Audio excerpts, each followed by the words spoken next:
Hey, it's Emily here. Before we dive into this episode, I want to invite you to go to iHeartMyLife.com/2021. So 2021.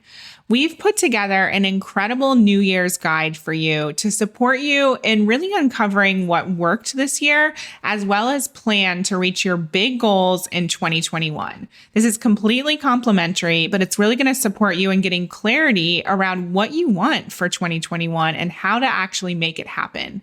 One of the most important things you can do to create more success in your life and your business is to create clarity. With clarity comes so much power. So we've designed this exercise to be super fun. All you need to do is set aside about an hour to go through the questions, and it'll really set you up for so much success in 2021. So go to iHeartMyLife.com/2021 and check it out right now. Now, let's get started in the episode. Hey, it's Emily Williams, the founder of I Heart My Life and your host of the I Heart My Life show. This is episode 165, our top 10 lessons from 2020, part 1 with James Williams. So James is my husband and business partner. He's also a certified high performance coach. And so I brought him onto this episode to share a bit more about what lessons he learned in 2020. Now, we all know 2020 brought about a lot of challenges. It also brought about a lot of surprises.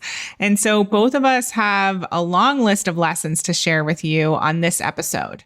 And we had so much to share that we actually split this into 2 parts. So you'll hear the second part on the next show. So definitely go ahead and check that out once it's released.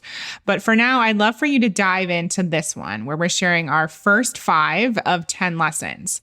And what I'd love for you to do is not only listen for inspiration, but definitely listen for implementation as well. So what are the lessons that we learned that you can take and apply to your own life and business? It's really important that you take that inspired action in the direction of your goals starting now. So do not delay. All of our lessons, they not only happen to us, they happen for you as well, which is why we're sharing them here on this show. So let's dive in. Are you a coach looking to hit that coveted 6-figure milestone? Are you looking to better understand how to map out your revenue so you actually reach your financial goals in the coming year? Do you want to get more clarity on who your ideal client is, what program is going to help you get financial wins, how to shift your mindset to become that 6-figure earner? If so, keep listening. I'm hosting a brand new masterclass called How to Create a 6-Figure Coaching Business this year on January 18th, and you are invited. All you have to do is go to iHeartMyLife.com/6/figures. We'll put the link in the show notes, don't worry, but that's iHeartMyLife.com/6-figures, and you'll be able to sign up for this incredible training. So we really believe that anything you desire is possible for you and meant for you, and that includes wealth and abundance. So if you want to know how to make it a reality this year, that 6-figure level or even more, this training is going to show you exactly how to do that. I'm also going to take your personal questions, so you're going to want to tune in live. All right, so go ahead and sign up, iHeartMyLife.com/6-figures, and make sure to save your seat. We are so excited to see you there and support you in your next level growth. Welcome, James. I'm super excited to have this conversation today and to share our biggest lessons from 2020. It's going to be a good one. Yeah, there's so many lessons. And what we just uncovered as we were going through our own lists was there are a lot of similarities. So we've chosen 5 items each to share with the audience, but I guarantee that there's some overlap there. And there's things that you learned that I also learned, but of course we're individuals and had our own experience as well. So I'm pumped to give people an insight into what our year looked like, because it was definitely full of lots of highs, but also some lows and full of lots of learning. Yeah, totally. And I think everyone will feel a sense of that this year. It's definitely not that years are ever without their surprises, but I think 2020 may go down in history as one of the most surprising years. And there's some perspective on that. And that's, I guess, what we want to really share with you, our perspective and how to look at it, especially going into another year with just as much uncertainty, really. Totally. So that's a great segue into the first lesson that I learned, and it is be willing to pivot. So I'm sure a lot of people can resonate with this. For us in particular, we had multiple events planned that were supposed to be live. We were going to be running our first I Heart Money event. We were going to be doing I Heart My Life Live again in November. And so there were a lot of things that had to start to shift. And we made a decision to turn some of our events virtual. Now, we had run webinars and masterclasses and all those things many, many times over the years, but we really started to fine tune our virtual event process because of COVID happening. And I know one of our events in particular actually multiple of our events resulted in 6 figures in sales. And so when I say that they were successful, like they really were successful. And we not only were able to generate revenue, but we were able to reach even more people than we would have maybe been able to had they been in person. And so that's just one example of pivoting. And I know that there's a lot of you listening and a lot of our clients who had to make similar pivots. And I think the important thing is to recognize that humans are so capable of adapting. And some of the biggest and best companies were formed because they had to make a pivot. And so I think sometimes we think that pivots are, yes, they're challenging, but we think that they're frustrating. We think that that means we can't actually do the thing that we want to do. But I really believe that life, works in our favor. And if you're willing to see the opportunity and see the pivot as an opportunity, then there's some amazing blessings and things that can come out of that.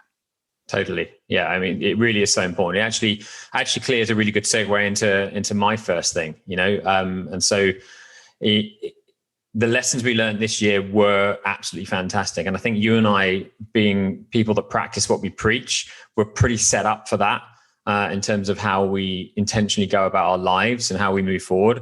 And so everything you said is so spot on. And what for me has been a great example of, you don't really get to always feel the benefit of the personal work you put in to your mindset and to the way you live your life until the challenges come. And I think this year is a great example for us that, we've practiced what we preach, which is why we were able to pivot so quickly.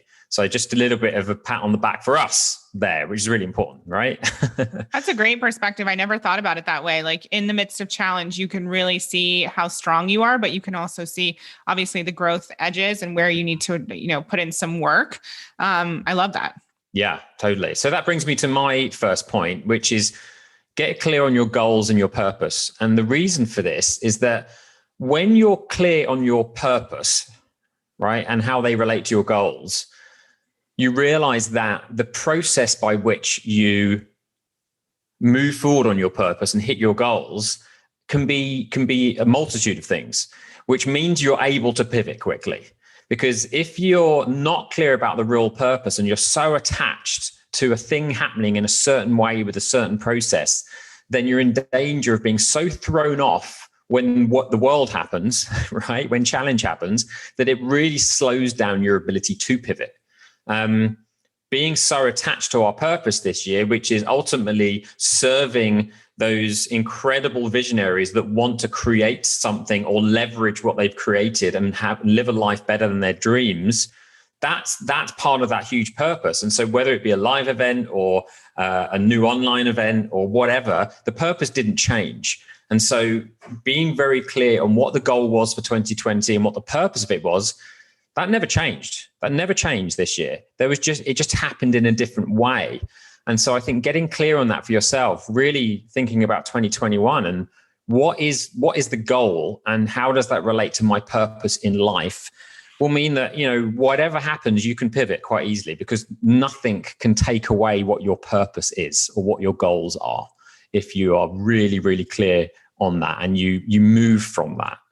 Yeah. And that's true for any year and any goal that we set. Just as if we were going from New York to California, there's many different routes. And so I think when people are so attached to the way that they're doing things, that's when they end up struggling. You need to be attached to your purpose and what the goal actually is, but there are a variety of different ways to get there.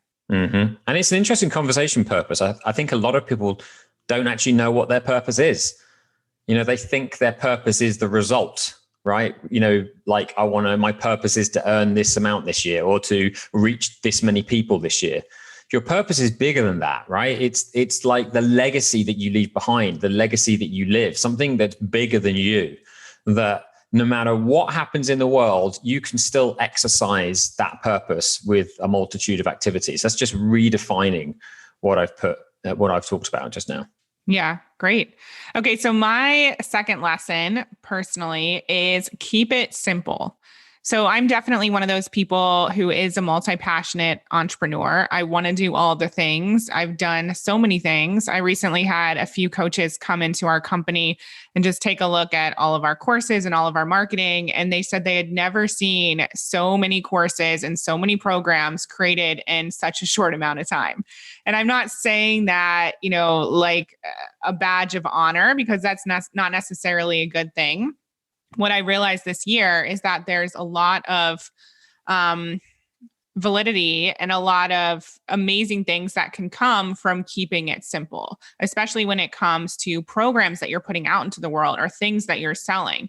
The simpler, the better, because people understand what it is that you do. People understand what the opportunities are to work with you. You're not marketing a million different things and confusing your audience. And in particular with us, getting to the point where we're kind of rinsing and repeating launches is really appealing to me. And so now I'm so focused on keeping things simple to the point where I love it if we have a launch next year and we're literally like taking the launch materials off the shelf and, it's rinse and repeat. We've already done it. We know it's going to work. That feels so exciting to me versus creating something new. And I was the complete opposite even just a year ago. And so really creating that mindset of keeping it simple. And I think a lot of people think that means you're not going to make as much money. You're not going to be as successful. You're not going to get to kind of bring all of your facets of your personality or all the things that you like to do to the table. But what I realized is there's more than enough time for all of that stuff. And so I need to just keep focused on this business first and foremost, making it stable, keeping things simple, having the processes and systems in place, and then we can build on all of that. Yeah, it's so true and so interesting because as a high performance coach working with visionaries like you, Emily, and like, a lot of our clients, one thing I see is that visionaries, really driven people that have massive dreams and want to do amazing things, sometimes reward themselves for amount of hours spent and amount of stuff produced rather than excellence and simplicity. Because it doesn't seem to compute that actually, really, if you think about the most successful people in the world, they're very good at doing one thing really, really well and mastering that before they then move on. In fact, any of the superstars, whether it be in sport or entrepreneurship, they have mastery in what they do. And mastery happens when you make one thing the best it could possibly be before moving on to the next thing. And really, a lot of that is a psychological choice. It's a change in the reward system. And as Emily's just described, really sort of thinking about how it's going to feel to simplify a process, master it, so that almost you're getting more back for the effort you're putting in because you're really perfecting a process and mastering a process so that it gets to the point where you're getting to the point where you're putting less effort in to get more return, which eventually means that then you can create something else and then do the same thing again. And it's a really valuable lesson that actually some people live their whole lives without learning and wonder why, yes, they're successful, but why can't they go to the next level? And it's because they haven't learned that lesson. So to learn that lesson now is crucial and a really important lesson from 2020. Love it. So what's your next one, James? So my next one, and it's a really important one for me forever. And it's, as I described earlier, it's just something that I continue to master and try to, improve on every year. And this year was no different. And that is to really identify your personal qualities that allow you to show up at your best each day. In high performance, we call these success markers, words, adjectives that really describe, okay, if I could write the recipe of James at his best, what would those words be?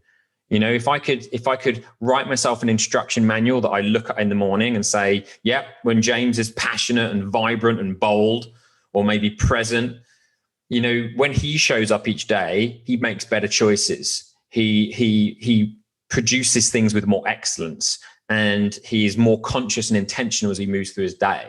So by identifying those qualities within yourself, qualities that will actually drive your behavior each day, then you get something that I call the ability to have more intentional quality output. This is a concept that I came up with that really describes that everything that you put effort into is only going to be as good as the quality of the effort that you have available to put into it. So if you're burnt out or tired or stressed and you go into your work with that work's getting a burnt out, tired, stressed effort, which is not what we want, right? We want excellence. And so really identifying the best version of you and moving into your day from that is going to allow you to be more intentional, and is going to, as I've written here, ensure that everything you touch turns to gold. And you tie that in with the simplify and master thing that Emily just spoke about. And, that's building a seriously successful, incredible life. And even in a year like 2020, really focusing on showing up at your best is going to mean that there is nothing that the world can throw at you that can really slow you down, because you're focusing on you. And no matter what the world takes from you, it can't take how you show up. It can't take away you and your personal qualities. That's your responsibility. And, what really we're talking about here is you deciding to take the power back that you do have control over, which is how you show up and how you respond to the world around you, which is a really important quality for 2020. And if we can take that forward, we now know that nothing can take us down, because no one can decide how we show up other than us. Yeah, that's amazing. Thank you for reminding us of all of that. So the next lesson that I learned was you get what you pay for. Now, this one sounds a little bit negative, and I don't mean it to be negative, but one of the big focuses for us this year was definitely building a team.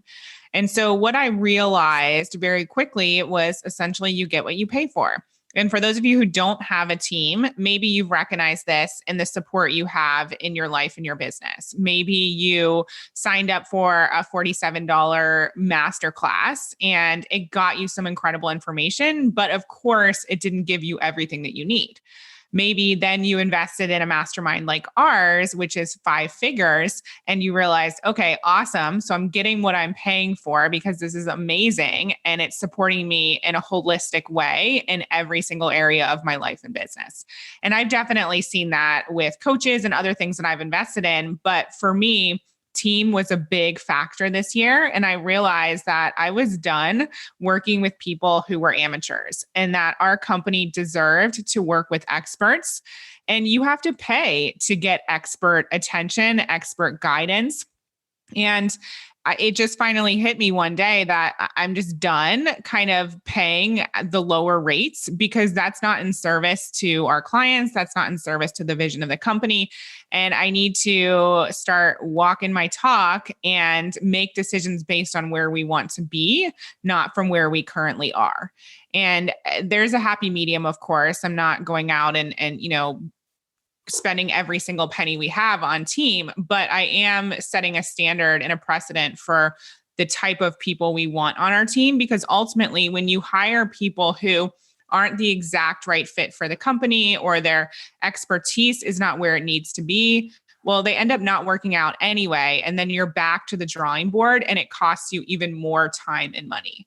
And so I think this is something that a lot of people have to learn. Sometimes they learn through experience. Hopefully, a lot of you are going to learn by me sharing this story. But I really think that we need to start making better decisions about who we put in our company, the type of coaches that we get support from. And, why not aim for the top right away? Because ultimately it will save you time and money in the long run. It will help you feel more supported. It will reduce your stress levels. It will serve your clients, all the things that we all want. So for me, it really comes down to you get what you pay for. And so you make a decision about how you want to invest based on what your goals are. I love this. This really is just, defining the difference between spending money and investing money, right?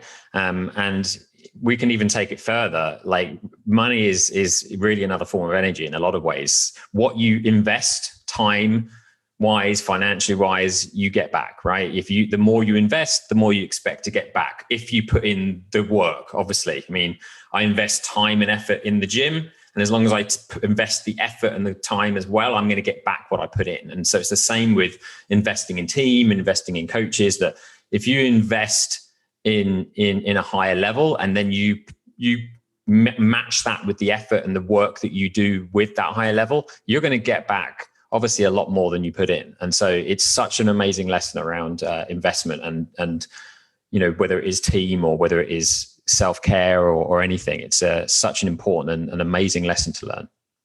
Thank you, James. What's your next one? I know that this really flows well into yours. Yeah, it does. Well, actually it does, because my next one is, especially this year when we've experienced this kind of level of anxiety, even if it's just from the outside in, the world's been unpredictable and traumatic, and we've had misinformation and confusing information. And, it's very easy to be, taken down by it. This year, more than ever, it's been very important to make sure that you've got a regiment for generating and maintaining your energy, because it takes energy to put effort in. It takes energy to make the right decisions. It takes energy to be your best every day. It takes energy to bounce back from setbacks and unpredictable things that are surrounding us. So it's really important to think about that. And so whether it be, scheduling and making a plan for the type of exercise that keeps you healthy and fit, whether it's also, implementing breaks in your day so that you aren't, burning to the edge of that, edge of your bandwidth every 5 minutes, but you're giving yourself mini recovery breaks. Also making sure that you're not just sat down all day staring at the screen, and that you give yourself an opportunity to stand up, move around, and keep everything flowing. It's really important to recognize that for those of you that do have big dreams and want to create something incredible, that takes power, it takes personal power. And self-care is how you take that power back, no matter what is happening in the world. So there are two sides to generating and maintaining energy. One is the exercise and the forward motion and the effort towards, adaptation. And the second is recovery, is okay, that yes, you've got to work hard to be successful and fit and healthy, but you've got to recover harder. And that's such an important lesson, okay? Whether that's through exercise, rest, nutrition, really important elements this year to maintain and generate energy and recover adequately. If you can do it this year, man, that's going to set you up for whatever 2021 and onward brings your way. Yeah, thank you so much for all those reminders. And I have to say that this was actually on my list as well, that recovery is just as important as, putting in the effort, or more important. And for those of you who have been following along on the podcast this year, I've actually definitely focused on my health. I did 2 episodes on the podcast with my nutritionist and trainer that you can check out. And for me, that was a really big shift to really pay attention to not only food and exercise, but to breaks, to movement, to strength training, all of these key pieces that obviously we've all heard about, but we don't focus on them. We focus on doing the work. We focus on more and more output in terms of what we create, the programs, the offerings, the services, more and more calls. I know, James, you and I have an incredible VIP client, and you realized at one point that she was literally scheduling calls back to back without any breaks. Mm-hmm. And so I think that's really the natural tendency for most of us. And so getting used to really practicing that recovery and these, tips that you just gave us for maintaining energy might not be natural, but it's crucial. It's so crucial. I was actually creating a training around this, and I found an image of a car where the guy in the car had his foot on the gas and the brake at the same time. And of course, when you do that, the wheels are spinning, there's smoke, there's dust, and there's just all this heat, and there's all this stuff happening, but the car's not going anywhere. Right. And that's kind of a good analogy for what happens if you're work, and move without recovery. It's the fast way of going nowhere, because stress and an effort without recovery equals burnout. And it may take its time, but that's what will happen. And so it's so crucial to fall in love with the idea of stopping and fall in love with the idea and cherish the idea of spending time just sitting and recovering and taking care of yourself, and recognizing that in that time of stillness, you're actually getting stronger and more capable of being more effective when you are working.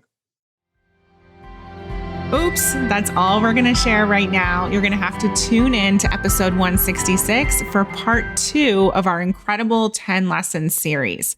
We want to leave you hanging a little bit, but we also want to make sure that you're taking action. We've already given you so much juicy goodness here that you can start to implement in your life and business. So I'd love to invite you to email us at info@iheartmylife.com with whatever it is you're going to start to take action on. What are the changes you're going to implement in your own life? And then, of course, go ahead and tune in to episode 166 as soon as it's released for part 2 of this incredible episode. Talk to you soon. We hope you loved this episode. Thank you so much for being an avid listener of the I Heart My Life show.